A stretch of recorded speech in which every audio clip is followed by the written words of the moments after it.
심연 배철현님께서 지으신 심연책을 읽겠습니다. 8월 9일입니다. 오만, 자신에게 닥쳐오는 위험을 감지하지 못하는 상태. 이스라엘이 자랑하는 위대한 통치자 다윗. 다윗은 원래 이스라엘의 초대왕 사울의 우울증을 달래주기 위해 악기를 연주하던 악사였으며 동시에 용감한 용병이었다. 당시 블레셋에는 골리앗이라는 무시무시한 거인 장군이 살고 있었다. 다윗과 골리앗 이야기는 당시 이집트, 히타이트, 아시리아 그리고 바빌론 제국의 중간에 끼어 누구의 땅도 아닌 팔레스타인 지역에 정착하려는 블레셋과 고대 이스라엘의 분쟁을 상징한다. 다윗은 골리앗과의 1대1 대결에서 승리해 일약 스타가 되고 급기야 왕위에 오른다. 왕이 된 다윗은 블레셋의 위협을 효과적으로 방어하면서 12지파로 분리되어 있던 이스라엘인들을 하나로 통합했다. 그는 12지파 모두가 공감할 수 있도록 미지의 땅 예루살렘을 수도로 정해 국가의 기틀을 다졌다. 이런 노력 덕에 이스라엘은 태평성대를 구가했다. 일개 용병으로 시작해 이스라엘의 왕의 자리까지 오른 다윗이 이룬 성과였다. 그런데 이런 다윗에게도 어김없이 괴물이 찾아왔다. 바로 오만이라는 이름의 괴물이다. 오만은 현재 자신이 누리고 있는 혜택이나 특권을 스스로 성취했다고 착각하는 마음이며 인간에게 비극을 가져다 주는 첫 번째 단추다. 그리스어로는 휴브리스라고 한다. 휴브리스는 초심을 잃었을 때 반드시 따라오는 극도의 자만심이자 과도한 자기 확신의 마음 상태다. 휴브리스라는 병에 걸리면 그 사람은 곧바로 눈뜬 장님이 된다. 두 눈을 부릅뜨고 직시해야 할 현실 감각을 상실하고 자신의 능력을 과신하기 시작한다. 이를 그리스어로 아테라고 하는데 아테는 장님성을 의미한다. 눈앞의 현실을 바로 보지 못해서 자신에게 닥쳐오는 위험을 감지하지 못하는 상태다. 오만은 다윗을 게으르고 낙태하며 어리석게 만들었다. 그는 더 이상 전쟁에 참전하지 않았다. 야전 사령관으로 잔뼈가 굵은 다윗이었지만 그는 부하 요압에게 전권을 맡긴 채 더 이상 전쟁에 참전하지 않았다. 자신의 할 일을 알아보지 못하는 장님이 되어버린 것이다. 요압은 다윗을 대신해 이스라엘을 위협하는 암몬 및 모압과 전쟁을 치렀다. 이 모든 일이 얼마나 위험한지 다윗은 미처 깨닫지 못했다. 그저 예루살렘 궁전에서 빈둥거리며 지중해의 따뜻하고 쾌적한 날씨를 즐길 뿐이었다. 혁신가는 자신이 있어야 할 시간과 장소를 헤아리는 사람이다. 다윗은 본래 혁신가였다. 거인 골리앗과 대결한 것도 이스라엘을 통합한 것도 그가 혁신가였기에 가능한 일이었다. 자신이 해야 할 일이 무엇인지 정확히 알고 있었기에 가능한 일이었다. 하지만 이제 다윗은 자신이 해야 할 일을 알아보지 못했다. 주위 상황에 대한 정확한 판단을 내리지도 못했다. 심지어 그는 자신의 부하들이 모압의 수도 라빠를 포위하는 위험한 상황에 처하게 되었다는 사실조차 알아차리지 못했다. 그저 예루살렘 궁전 위에서 목욕을 하고 있는 한 아름다운 여인을 숨어서 훔쳐볼 뿐이었다. 아름다운 여인은 다윗을 섬기는 부하 우리아의 아내 밧세바였다. 부하가 나라를 위해 전선에서 목숨을 걸고 싸우고 있는 사이 다윗은 자신의 이름에 걸맞지 않게 충신의 아내를 탐했다. 그는 밧세바를 궁으로 데려와 향락의 시간을 보낸 뒤 부하 우리아를 최전선에 배치해 죽도록 내버려 둔다. 그때까지도 다윗은 자신이 스스로를 비극으로 내몰고 있다는 사실을 깨닫지 못했다. 이 오만에 빠진 다윗에게 선지자 나단이 찾아와 다윗의 잘못을 지적한다. 그러자 자신의 잘못을 깨달은 다윗은 바로 그 순간이 자신이 죄를 지었다고 시인한다. 오만에 빠져 눈뜬 장님이 되었을 때 찾아오는 불행이었다. 이 불행을 그리스인들은 네메시스라고 한다. 네메시스란 흔히 복수로 번역되는데 원래 의미는 내가 당연히 감수해야 할 그 어떤 것을 받는 것이다. 네메시스는 우리가 흔히 생각하는 안갚음, 보복 등의 의미가 아니다. 내게 주어진 일을 하지 않을 때 감수해야 하는 그 어떤 것을 의미한다. 다윗은 위대한 리더의 가장 중요한 덕목을 보여주었다. 자신의 실수를 인정하고 그동안의 삶의 모습을 반성하고 회개한 것이다. 지금 당신은 당신이 누리고 있는 혜택을 당연한 것으로 여기지는 않은가? 자신을 혜택받을 권리가 있는 사람으로 생각하고 있지는 않은가? 그렇다면 당신은 오만, 장림성, 불행이라는 미로에 걸려든 것이다. 이 미로에 걸려들지 않으려면 어떻게 해야 할까? 인류의 모든 문제는 홀로 방에 조용히 앉아 있을 수 있는 능력이 없기 때문에 일어난다. 파스칼. 시면, 이제껏 발을 들인 적 없는 미지의 땅. 몰입이란 자신을 새로운 시점, 높은 경지에 들어올려 그곳에서 자신을 가만히 들여다보는 연습이다. 몰입은 또한 군더더기를 버리는 행위다. 알게 모르게 편견과 고집으로 굳어버린 자신을 응시하면서 그것을 과감히 유기하는 용기다. 완벽이란 더 이상 버릴 것 없는 가장 단순한 상태이다. 이런 구태의연한 것들을 제거하지 않으면 난 어제와 다르지 않은 오래된 나로 살아갈 것이다. 과거가 되어버린 나, 정체된 나, 죽은 나의 삶을 반복하게 된다. 시면은 이제껏 발을 들여놓은 적 없는 미지의 땅이다. 누구도 가본 적이 없는 곳, 태초에 샘물이 용솟 숨쳐 광활한 바다를 만들었다는 세상의 배꼽이다. 이 시면의 존재를 알고 운명적인 여정을 시도한 사람들을 우리는 영웅이라고 한다. 인류는 기원전 1만 년경 하늘의 별의 운행만큼이나 심오한 생명의 원리를 발견했다. 오늘날 중동으로 불리는 지역에서 이들은 인류 역사상 처음으로 보리와 밀이 곡식이 되고 양식이 될 수 있음을 알아냈다. 정착 생활과 함께 장거리 무역을 시작하면서 인류는 밤이 되면 불을 피우고 모여 앉아 자연의 위대함과 삶의 의미에 대해 이야기했다. 인간만이 죽음을 인식하고 준비한다. 죽음은 인간의 삶을 가장 빛나게 해주는 신의 선물이다. 그들은 죽음을 극복한 영웅에 관한 이야기를 듣는다. 그 영웅의 이름이 바로 길가메시다. 그는 인류 최초의 도시인 우룩을 건설한 왕이다. 길가메시는 수메르어로 노인이 청년이 되었다라는 뜻이다. 길가메시는 실제로 기원전 27세기 수메르 고왕국 시대의 왕이었다. 길가메시 서사시는 인류 최초의 영웅 서사시다. 후에 등장한 호메로스의 일리아스와 오디세이아와 같은 서양 서사시의 어머니다. 길가메시 서사시는 길가메시라는 영웅이 영생을 찾기 위해 바닷속 심연으로 내려가 불로초를 따오는 이야기다. 이 신화는 기원전 2300년부터 길가메시를 찬양하는 단편시로 등장하다가 기원전 2100년경 우르 삼왕조의 왕 슐기가 자신의 영적인 조상으로 우상화하면서 그를 찬양하는 제법 긴 시로 만들어졌다. 그러다 기원전 14세기경 한 사제이자 시인이 그 노래들을 약 3600행으로 된 토판 문서에 기록하게 된다. 이전까지 구전되거나 혹은 토판 문서에 쓰인 문서들을 모아 하나의 완벽한 서사시로 만든 이 시인의 이름은 신레케 운입니다.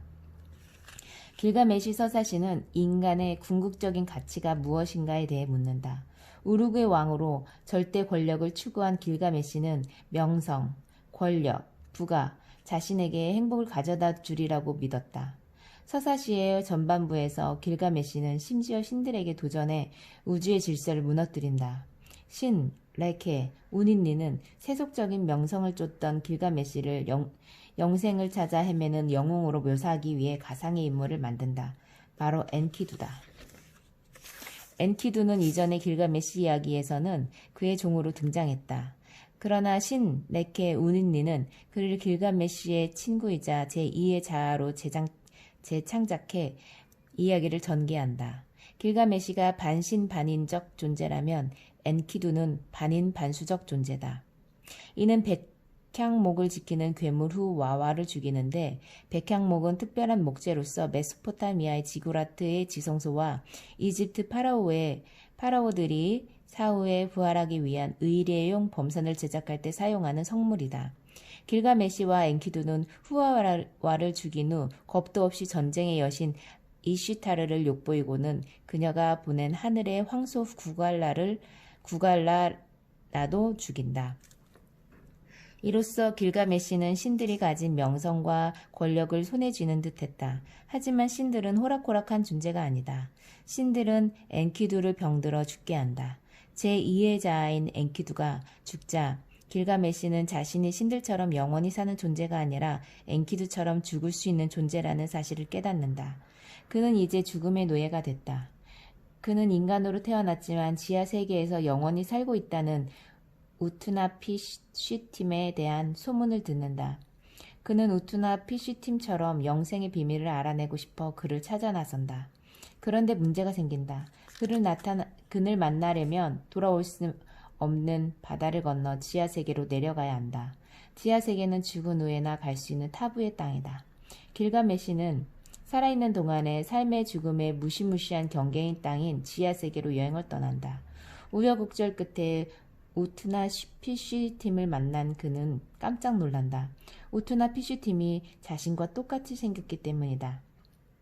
사력을 다해 영생에 대해 알고자 여정을 떠나는 순간부터 그는 이미 영생을 살고 있는 우투나 피쉬팀이 된 것이다. 길가메시는 영생을 찾아 목숨을 건 이 숭고한 여행에서 깨닫는다.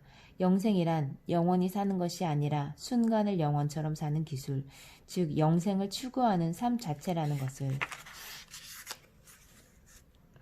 신 레케 우닌니는 이 사실을 깨닫지 못한 독자들을 위해 일화 하나를 덧붙인다. 우투나 피슈팀은 길가메시에게 불로초가 있는 장소를 알려준다. 불로초는 페르시아만의 가장 깊은 장소에서 자라는 바다 식물이다. 진주를 캐는 잠수부 마냥 길가메시는 다리에 돌을 동여매고 누구도 여행한 적 없는 바다의 맷불이 심연으로 헤엄쳐간다. 그리고 마침내 불로초를 손에 넣는다. 길가메시는 이 영생의 식물을 가지고 우르구로 향한다. 더위에 지친 길가메시는 옷과 불로초를 도와둔 채 연못으로 뛰어든다. 그런데 앞불싸 순식간에 뱀이 튀어나와 불로초를 삼켜버리고 만다. 뱀은 허물만 남긴 채 사라져버린다. 불멸을 찾아 나선 길가메시의 여정은 이렇게 허무하게 끝이 난다. 하지만 여정의 끝은 또 다른 시작, 즉 불멸의 시작이기도 하다.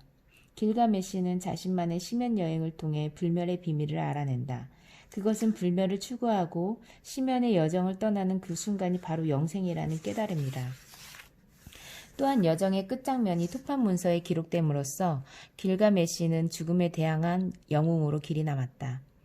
3400년이 지난 지금도 우리는 길가메시 서사시를 읽으며 길가메시 여정의 의미에 대해 생각한다.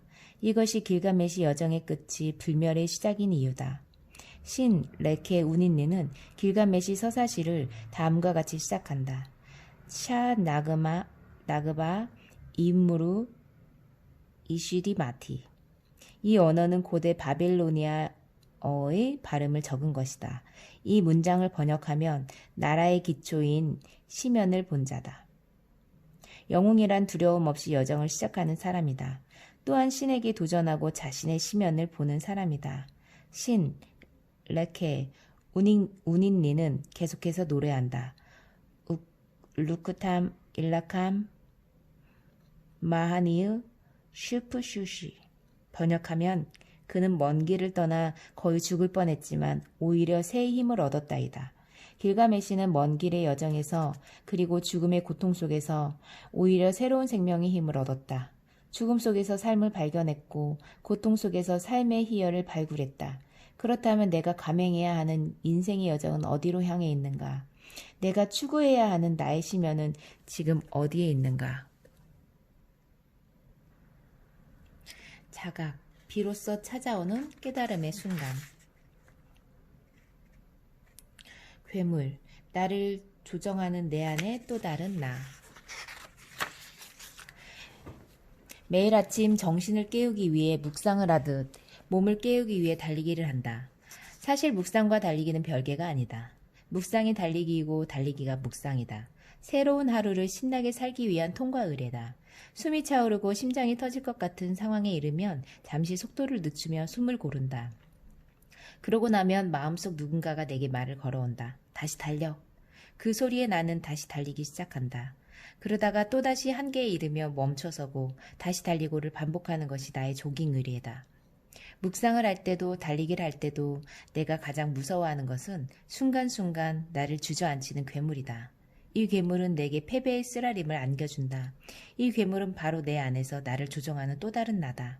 괴물을 뜻한 영어 몬스터는 괴물의 의미를 좀 더 명확하게 설명한다. 몬스터란 가리키고 있는 존재를 뜻한다.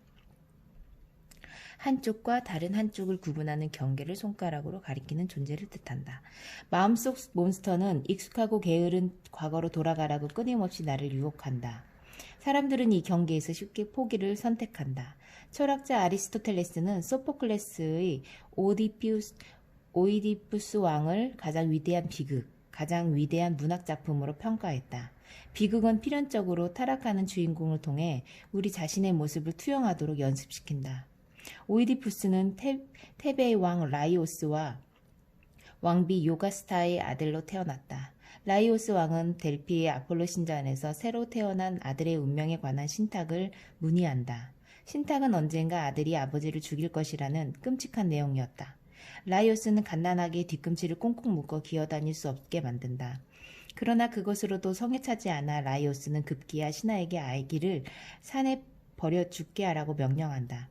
그러나 이 불쌍한 아기를 그냥 죽게 내버려 둘 수 없던 신하는 아기를 근처 도시 고린도에서 온 목동에게 맡긴다. 목동은 이 아기를 마침 자식이 없어 애타게 양자를 구하던 고린도 왕 폴리보스와 왕비 메로페에게 바친다.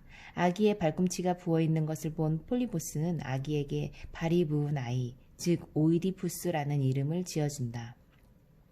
오이디푸스라는 이름은 그 자체로 꽤나 의미심장하다. 오이디푸스가 스스로 자립하지 못하도록 방해하는 존재는 바로 부모다. 부모는 자식에게 의식주를 제공하는 울타리인 동시에 자식의 성장을 막는 울타리이기도 하다. 오이디푸스가 두 발로 걷지 못하게 발을 묶는 자는 바로 그의 아버지다. 인간을 제외한 다른 모든 동물은 태어나자마자 혹은 일정 기간이 지나면 홀로 선다.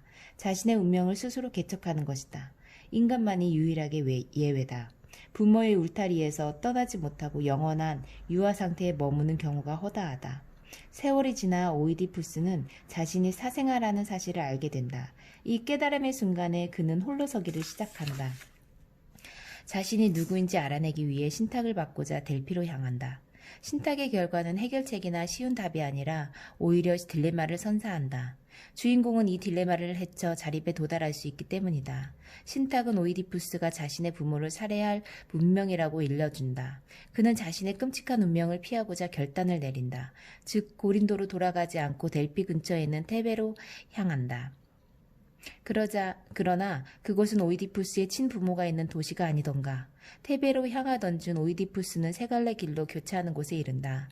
세 갈래 길은 플라톤의 표현을 빌리면 운명을 결정하는 중요한 일이 일어나는 무시무시하고 이해하기 힘든 코라다. 이 단어는 고대 그리스어로 들판이라는 의미인데 혼돈에서 질서의 세계로 진입하기 위해 반드시 거쳐야 하는 통과 의례의 장소다. 오이디푸스는 이 세 갈래 길에서 전차를 타고 가는 이와 마주친다. 바로 테베의 왕이자 자신의 친부인 라이오스다. 누가 먼저 길을 가느냐 하는 사소한 말다툼 끝에 오이디푸스는 아버지 라이오스를 살해한다. 이로써 살부의 운명이 실현되고 만다. 여기서 라이오스는 오이디푸스의 친부만으로 존재하지 않는다. 라이오스는 인간이 극복해야 할 관습과 관행, 습관과 편견 등을 상징한다. 신화에 등장하는 부모는 어린아이를 자립하지 못하게 만드는 회방꾼이다. 스스로 온전해지기 위해 아버지로 상징되는 과거를 반드시 청산해야 한다. 여기서 과거란 자신이 자발적으로 선택한 게 아니다. 자신도 모르는 사이 자신에게 부여된 정신적, 사회적, 역사적 얼개다. 스스로의 힘으로 서기 위해서는 이 얼개들이 자신에게 무슨 의미가 있는지 점검하고 취사 선택해야 한다. 오이디푸스는 자신도 인식하지 못한 채 아버지를 살해하고는 테베의 성문으로 향한다. 테베의 성문 입구에는 그 안으로 들어가려는 이들을 막는 괴물이 웅크리고 있다. 이 무시무시한 괴물의 이름이 스핑크스다. 스핑크스는 그리스어로 새로운 단계로 무모하게 진입하려는 사람들의 목을 조르는 존재라는 뜻이다. 스핑크스는 인간이 스스로 두 발로 서지 못하도록 숨을 끊는 무시무시한 존재다. 스핑크스는 머리는 인간, 등은 사자이면서 새의 날개를 가진, 즉 어느 한쪽에서도 속하지 않는 하늘과 땅에 존재하는 동물의 복합체이다. 스핑크스는 테베로 들어가려는 모든 이들에게 수수께끼를 낸다. 문제를 풀면 성문을 통과해 태배로 들어갈 수 있고 문제를 풀지 못하면 곧바로 목을 졸라 죽인 뒤 먹어치운다. 스핑크스가 오이디푸스에게 낸 수수께끼는 이것이다. 한 목소리를 가졌지만 아침엔 4발로 걷고 오후엔 2발 그리고 밤엔 3발로 걷는 것은 무엇이더냐. 오이디푸스는 사람입니다. 어릴 땐 4발로 기어다니고 어른이 되어서는 2발로 걷고 늙은이가 되어서는 지팡이를 더해 3발로 다닙니다. 라고 대답한다. 오이디푸스의 답변에 스핑크스는 당황한다. 이전까지는 누구도 이 수수께끼를 풀지 못했기 때문이다. 스핑크스는 경계를 지키는 역할을 이행하지 못했다는 자책감에 시달린 나머지 절벽 위로 올라가 몸을 던진다. 한 단계에서 다른 단계로 넘어가는 길을 막고 있는 스핑크스는 다름 아닌 오이디푸스 자신이다. 스핑크스는 오이디푸스가 버려야 할 과거이자 바로 자기 안에 존재하는 또 다른 괴물이다. 다른 단계로 넘어가기 위해 오이디푸스는 스핑크스, 즉 자기 자신이라는 괴물을 죽여야만 했다. 우리에게도 새로운 여정을 위해 반드시 거쳐야 하는 통과의 의례가 있다. 바로 자기 자신이라는 괴물과 대면하고 그것을 죽이는 일이다. 이 괴물은 스스로 2발을 땅에 딛고 저 높은 곳으로 시선을 향하는 모든 일상의 순간에 그 모습을 드러낸다. 세상에서 가장 두렵고 무섭고 두려운 존재, 그러나 반드시 싸워 이겨야 하는 존재는 바로 나 자신이라는 괴물이다. 사람들은 행복과 불행에 대해 인간의 본성이나 운명을 탓합니다. 하지만 그것은 자신의 실수와 약함의 메아리일 뿐입니다. 데모크리토스. 임시 치아. 현실에 안주하고 있는 나를 바꿀 유일한 무기. 다른 모든 생명들이 그러하듯 알에서 갓 깨어난 새끼 거북이의 여정은 신비롭기만 하다. 수십 마리의 조그만 생명체들이 모래 속에서 꿈틀거리며 위대한 생명의 여행을 시작하기 때문이다. 마치 자신들이 가야 할 길을 알고 있는 것처럼 새끼 거북이들은 태어난 지 몇 분 되지도 않아 벌써 바다를 향해 간다. 그들은 저 멀리 들려오는 파도 소리와 태양에 반사된 빛의 파장을 따라 단호하고 힘차게 나아간다. 새끼 거북이들은 본능적으로 자신이 가야 할 길을 알고 있는 것일까? 새끼 거북이들의 여정은 이미 거북이로부터 시작된다. 어미 거북이가 바다를 횡단해 자신의 고향인 해안까지 헤엄쳐오는 과정은 매 순간이 죽음과의 사투다. 바닷속에서는 상어와 고래가 이미 어미 거북이를 호시탐탐 노리고 있고 인간이라는 동물 역시 막강한 무기로 그들을 포획하려 한다. 바다의 파도가 가장 높은 날, 그리고 여름 중 가장 뜨거운 날, 어미 거북이는 기나긴 여정을 시작한다. 거칠고 드넓은 파도를 가르며 2300km를 헤엄쳐 자신이 태어난 해안으로 돌아온다. 5주에서 6주 전에 몸속에 품기 시작한 알을 낳기 위해서다. 해안에 도착한 이 순간이야말로 거북이의 삶에서 가장 중요한 순간이다. 어미 거북이는 미세한 기척도 없는 한밤중에 도착해 해안으로부터 수십 미터 떨어진 후미진 모래사장에 둥지를 튼다. 이곳은 바닷물이 닿지 않은 알들을 위한 둥지로 안성맞춤이다. 어미 거북이는 자신의 몸이 충분히 들어갈 수 있도록 모래를 파내 30cm 정도 깊이의 구덩이를 만든다. 그런 뒤 구덩이 속으로 들어가 머리만 모래사장 위로 삐쭉 내놓고는 사방을 둘러본다. 찰흙같이 어둡고 고요한 해변의 모래사장 밑은 어미 거북이들의 발길질로 분주하다. 지느러미로 더 깊은 구덩이를 파는 것이다. 알이 안주할 만큼의 공간이 마련되면 어미 거북이는 50개에서 200개의 알을 낳는다. 알을 낳은 뒤엔 곧바로 모래로 둥지를 덮는다. 맹금류로부터 알을 보호하는 동시에 알의 점액이 마르지 않도록 적당한 온도를 유지해주기 위해서이다. 3시간여 동안 이 모든 것을 마친 어미 거북이는 미련 없이 바다를 향해 떠나간다. 2개월쯤 지나면 모래 속에 있던 알들이 깨지기 시작한다. 알들은 일정한 시간이 지나면 반드시 깨고 나와야 할 경계다. 신비롭게도 새끼 거북이는 알 속에서도 생존을 위한 무기를 스스로 만들어낸다. 카본클이라고 불리는 임시치아가 그것이다. 새끼는 무작정 알 안에서 안주하고 있다가 금방 썩어 죽게 된다는 사실을 본능적으로 알고 있다. 새끼 거북이들은 카본클로 알의 내벽을 깨기 시작한다. 내가 안주하고 있는 환경이 나의 멋진 미래와 자유를 억제한다면 자신만의 카본크를 만들어 그 환경에서 벗어나야 한다. 아래 내벽을 깨지 못한다면 새끼 거북이는 자신을 억누르고 규정하며 정의하는 환경을 세상의 전부라 여긴 채 빛 한 번 보지 못하고 그 안에서 죽음을 맞이하게 될 것이다. 자신에게 주어진 환경을 세상의 전부라 여긴 채 죽음을 맞이할 것인가? 우리에게 필요한 것은 편견과 상식, 전통과 관습, 흉내와 부러움이라는 알을 깨고 더 넓은 바다를 향해 나아가는 길이다. 그러나 알을 깨고 나왔다고 해서 모든 게 끝난 것은 아니다. 진정한 시작은 이제부터다. 단단한 알을 깨느라 카본클이 온통 부서지고 피가 난 새끼 거북이를 맞이하는 것은 아빠 거북이도 엄마 거북이도 아니다. 바로 어미 거북이가 알을 낳고 덮어놓은 30cm의 두께의 모래다. 이 모래 덮개는 얼마나 단단하게 다져져 있는지 웬만해서는 꿈쩍도 하지 않는다. 새끼 거북이들이 이 견고한 모래성을 뚫고 나오는데 자그마치 3일에서 7일의 시간이 걸린다. 이때 새끼 거북이의 몸무게는 알을 깨고 나왔을 때에 비해 약 30% 정도 줄어있다. 견고한 모래성을 뚫은 뒤에도 새끼 거북이들은 섣불리 모래 표면에 올라오지 않는다. 모래 위에는 바다갈매기와 독수리 같은 포식자들이 호시탐탐 그들을 노리고 있기 때문이다. 사람이라는 괴물들 역시 이들의 연약한 목숨을 한순간에 앗아간다. 새끼 거북이들은 숨을 죽인 채 때를 기다렸다가 한밤중이 되어서야 운명의 질주를 시작한다. 한순간에 쏟아져 나온 새끼들은 자석 컴퍼스라는 본능적인 감지장치를 따라 자신들이 가야 할 길을 향해 일제히 몸을 움직인다. 어쩌면 바다에 미쳐 하기도 전에 목숨을 잃을지도 모른다. 그럼에도 새끼 거북이들은 조금의 주저함도 없이 질주를 감행한다. 바다라는 새로운 생명을 만나기 위해서다. 그 순간 갈매기와 독수리들이 쏜살같이 하강을 시작한다. 아직 촉촉한 새끼 거북이들은 이들의 간식으로 제격이다. 이 무시무시한 돌진을 감지한 새끼 거북이들은 순간적으로 자신들의 딱딱한 껍질 속으로 사지를 집어넣는다. 갈매기와 독수리가 백사장에서 발견한 것은 딱딱한 껍데기일 뿐이다. 생존을 위한 이 자발적이고 순간적인 행동이 없다면 새끼 거북이들은 이 거친 세상에서 살아남지 못할 것이다. 우여곡절 끝에 새끼 거북이들은 바다에 도착한다. 바다는 이들에게 천국인 동시에 지옥이다. 새끼 거북이들은 바다로 뛰어든 뒤 48시간 동안 미친 듯이 수영을 한다. 그들이 향해 가는 곳은 바다의 가장 밑바닥인 심연이다.